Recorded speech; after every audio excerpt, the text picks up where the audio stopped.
आपका स्वागत है जीए एकेडमी में। पीएचडी एंट्रेंस एग्जाम की प्रिपरेशन कैसे करें, परीक्षा की कार्यप्रणाली कैसी रहेगी, मतलब एग्जाम का मीडियम क्या रहेगा, साथ ही साथ में एग्जाम का मोड क्या होगा, ऑनलाइन होगा या ऑफलाइन होगा। तो हम सबसे पहले बात कर लेते हैं कार्यप्रणाली के बारे में। जब जब आपने फॉर्म भरा होगा तो एमएससी या कि फिर एमए जो भी आपने पीजी डिग्री ली है उसमें आपके 55% होना चाहिए यदि आप यूआर से बिलोंग करते हैं तो।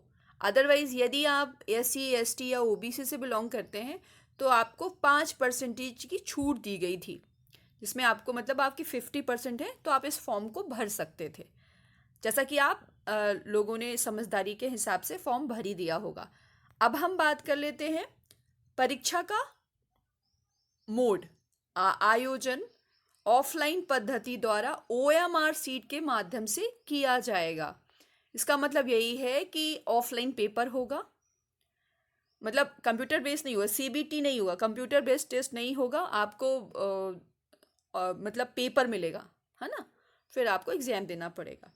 अब हम देख लेते हैं पीएचडी एंट्रेंस एग्जाम में दो पार्ट में डिवाइड होगा पेपर, है ना। अलग अलग टाइम में नहीं होगा, एक साथ होगा ये पेपर।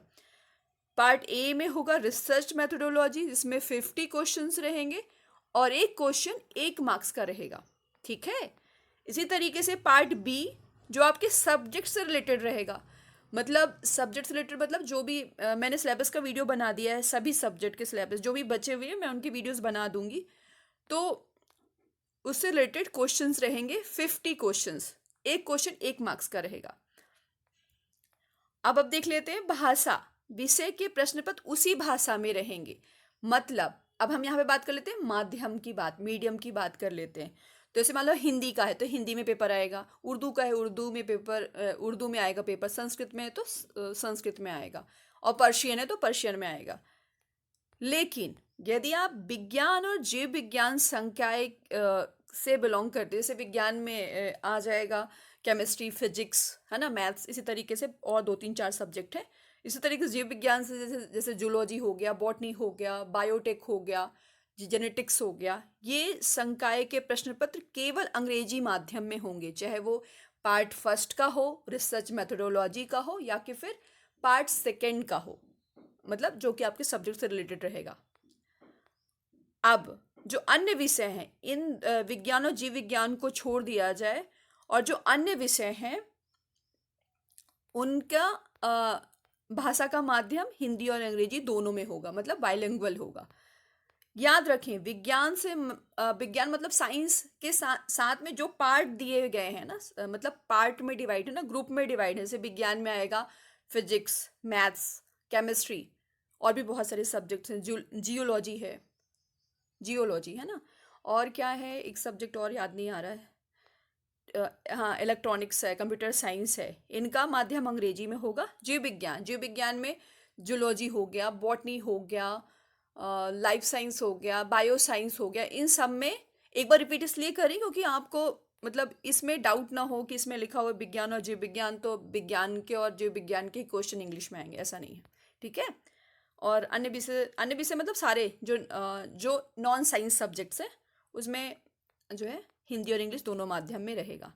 तो यदि आप प्रिपरेशन कर रहे हैं रिसर्च मेथोडोलॉजी की, उसमें साइंस वाले की बात करें, साइंस वालों की बात करें, वो हिंदी में कर रहे हैं प्रिपरेशन, तो कहीं ना कहीं आपको इंग्लिश में भी टर्मोलॉजी समझनी होगी, तभी जा कर के आप मतलब अच्छे मार्क्स गेन कर पाएंगे, ठीक है। 2 घंटे का समय होगा, और परीक्षा उत्तीर्ण करने के लिए न्यूनतम अहकारी अंक अध्यादेश क्रमांक 11 ऑर्डिनेंस 11 के अनुसार होंगे। ऑर्डिनेंस 11 सभी लोग स्ट्रिक्टली डाउनलोड करें, जो भी पीएचडी एंट्रेंस एग्जाम की तैयारी कर रहे हैं उनको सभी को डाउनलोड करना है और स्ट्रिक्टली सारा कुछ पढ़ें, क्योंकि उसी से ही मतलब पीएचडी जैसे आप इनिशियली एंट्री करते हैं ना, तो उसी तरीके से पीएचडी में यदि एंट्रेंस एग्जाम से लेकर के जब तक आपको पीएचडी की डिग्री अवॉर्ड नहीं हो जाती तब तक आपको ऑर्डिनेंस 11 को अच्छे से समझना होगा, अपने पास रखना होगा, पीडीएफ बना के रखनी होगी। मतलब पीडीएफ तो है ही है, डाउनलोड कर लो और देख लो। मतलब आपको कहीं से कोई पूछने की जरूरत नहीं होगी, ना तो मुझसे पूछने जरूरत होगी ना किसी और से, क्योंकि सब कुछ अच्छे से दिया हुआ है इसमें। और हाँ, परीक्षा नेगेटिव मार्किंग नहीं होगी, ठीक है। और हमेशा जैसे व्यू की साइट विजिट करते रहें, कोई नई इन्फॉर्मेशन आती है तो ज़रूर जो है कवर करें। ये लिखा हुआ है 2022 का आयोजन अध्यादेश क्रमांक 11 के अनुसार किया जा रहा है, अतः अभ्यर्थी वेबसाइट पर उपलब्ध अध्यादेश 11 का अध्ययन ध्यान पूर्वक करें। स्ट्रिक्टली आप सभी को डाउनलोड करना है, याद रखें। अब हम ये देखेंगे कि इस एग्ज़ाम को पास करने के लिए न्यूनतम अर्हता मतलब मिनिमम क्वालिफिकेशन क्या है, जिससे आप क्वालिफाई कर लेंगे इंटरव्यू के लिए। तो और हम आगे और देख लें। Candidate must score 50% marks. ये देखिए ऑर्डिनेंस 11 ही डाउनलोड करा है मैंने, यहाँ से आप देख पा रहे होंगे। Candidate must score minimum 50% marks. General वालों के लिए 50% मार्क्स होने चाहिए, मतलब 100 क्वेश्चंस में से 50 क्वेश्चन आपके सही होने चाहिए, तभी जाकर के आप इंटरव्यू के लिए क्वालिफाई कर पाओगे। यदि आप ओबीसी हैं या एससी हैं या एसटी हैं तो आपको 45% लाना जरूरी होगा, तभी जाकर के आप आरएसी के लिए, वो देखिए entrance to qualify for interview. RAC मतलब रिसर्च एडवाइजरी कमेटी होती है। आप जो है आप एंट्रेंस एग्जाम पास करो, मैं आपकी हर तरीके से हेल्प करती रहूँगी, इन्फॉर्मेशन देती रहूँगी, जब तक आपको पीएचडी अवार्ड नहीं हो जाती तब तक की पूरी इन्फॉर्मेशन मैं देती रहूँगी, ठीक है। तो चलिए अपन और देख लेते हैं। जैसा कि आपको पता है कि 100 मार्क्स का रहेगा क्वेश्चन, इसमें से 50 क्वेश्चंस आपके सब्जेक्ट से रहेंगे और 50 क्वेश्चंस आपके रिसर्च मेथोडोलॉजी से रहेंगे। 50 क्वेश्चंस में से आप यदि जो कि आप सब्जेक्ट की बात करें तो 50 में से आप कितने ला सकते हैं, 35, 40, क्योंकि क्वेश्चन सही रहता है, मतलब इजी रहता है, इतना भी टफ नहीं रहता एंट्रेंस एग्जाम का।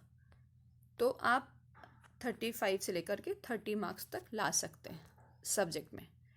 अब रिसर्च मेथोडोलॉजी जो नॉन साइंस वाले हैं उनके लिए तो मतलब इजी है, क्योंकि उन्होंने रिसर्च पढ़ी हुई है, लेकिन जो साइंस वाले हैं उन्होंने रिसर्च नहीं पढ़ी है, तो कम से कम उन्हें प्रिपरेशन अच्छे से करनी होगी, क्योंकि आपका सब्जेक्ट पहले से प्रिपेयर है, सभी का सब्जेक्ट पहले से प्रिपेयर है, लेकिन रिसर्च मेथोडोलॉजी सभी के लिए नया है वैसे देखा जाए तो सभी को रिसर्च मेथोडोलॉजी पे ध्यान देना होगा।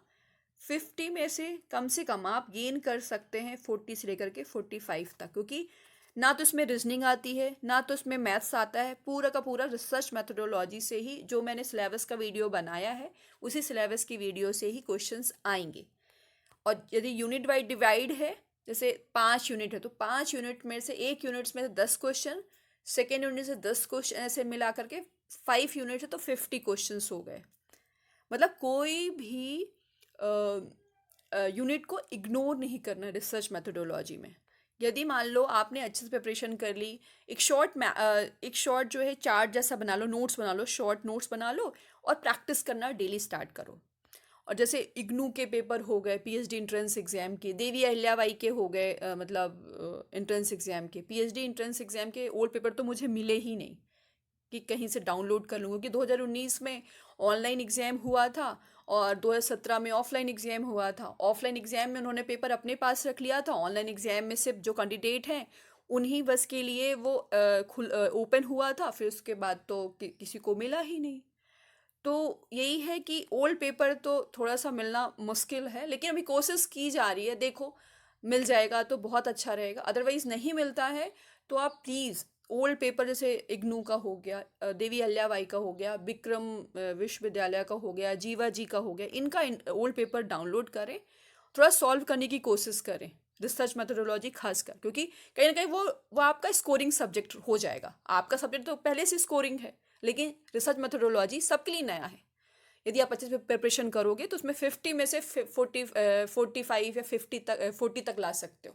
तो कहीं ना कहीं आप मेरिट पे आ गए कि नहीं आ गए, आपको 50% नहीं लेके आना, आपको कम से कम क्वालिफाई करना है, साथ साथ में आपको पीएचडी में एडमिशन लेना है ना, इसी इरादे से आप पीएचडी एंट्रेंस एग्जाम का फॉर्म भरा है ना, तो कहीं ना कहीं आपको मेहनत तो करनी होगी। और मेहनत से कतराएंगे तो 50% में चले जाएंगे, फिर पता नहीं होता है या नहीं होता। तो क्यों हम सेकंड चांस के लिए वेट करें? हमें फर्स्ट चांस में ही हमारा सिलेक्शन होना चाहिए। तो आपको मैं बुक बता दूंगी, है ना, ऑनलाइन डाउनलोड कर लेना और उनके शॉर्ट नोट तैयार कर लेना, और जो ओल्ड क्वेश्चंस पेपर उनकी प्रैक्टिस ज़रूर करें। क्योंकि कोई भी यूनिवर्सिटी कुछ नया नहीं बनाती है, कहीं ना कहीं कॉपी पेस्ट ही करती है। क्योंकि आपने देखा होगा ना, क्वेश्चन की प्रवृत्तियाँ, मतलब क्वेश्चंस कैसे बनाए जाते हैं, तो वो सबको ध्यान दे के, वैसे वैलिड होना चाहिए, रिलायबल होना चाहिए, मतलब रिलायबिलिटी होनी चाहिए, विश्वसनीय होना चाहिए क्वेश्चन पेपर। तो उसके अकॉर्डिंग वो कहीं कॉपी पेस्ट ही करते हैं, कुछ नया नहीं करते हैं। हाँ, कुछ नए, जैसे कुछ नए क्वेश्चन इंक्लूड कर सकते हैं, लेकिन ज़्यादा नहीं करेंगे। तो आप यही है, प्रैक्टिस सेट लगाइए। और आपको इसी तरीके से यही सोच के रखना है कि आपको क्वालिफाई करना है, क्योंकि नेशनल एजुकेशन पॉलिसी कहती है कि भले आप नेट या जेआरएफ हो, हमें मतलब नहीं, हमें पीएचडी वाले ही कैंडिडेट चाहिए असिस्टेंट प्रोफेसर्स के लिए। तो आप इस बात का ध्यान रखें, जो नेट वाले हैं या जेआरएफ वाले हैं, सभी को पीएचडी एंट्रेंस एग्जाम में पार्टिसिपेट करना है। मतलब पार्टिसिपेट नहीं, मतलब जो जो कि एमफिल और नेट वाले हैं उनको तो नहीं करना है, वो तो सीधे आरएसी में जाएंगे। लेकिन आप लोगों को, आपको एक अपनी सीट बचानी, नहीं बचानी, नहीं तो पता है 1 2 3 साल बाद ना पीएचडी जो फीस लगती, 20,000 रुपये कुछ फीस लगती, रजिस्ट्रेशन चार्ज लगते हैं, उसका बढ़कर डबल हो जाएगा। तो फिर आप तो बैठे रह जाओगे। इससे अच्छा यही है कि आप प्रिपरेशन करो, आप इसी बार क्वालिफाई करके दिखाओ, क्योंकि 2,500 रुपये बहुत ही मुश्किलों से आते हैं, है ना। तो उसका आप एक यूटिलाइज करो कि क्वालिफाई कर लो। ओके। और साथ ही साथ मैं आपको मैं बुक के नेम बता दूंगी। और और जैसे आप पीएचडी एंट्रेंस एग्जाम क्वालिफाई करते हैं, रिजल्ट आता है, उसके बाद मैं इंटरव्यू की प्रोसेस बता दूंगी, फिर कैसे आगे आगे चलना है।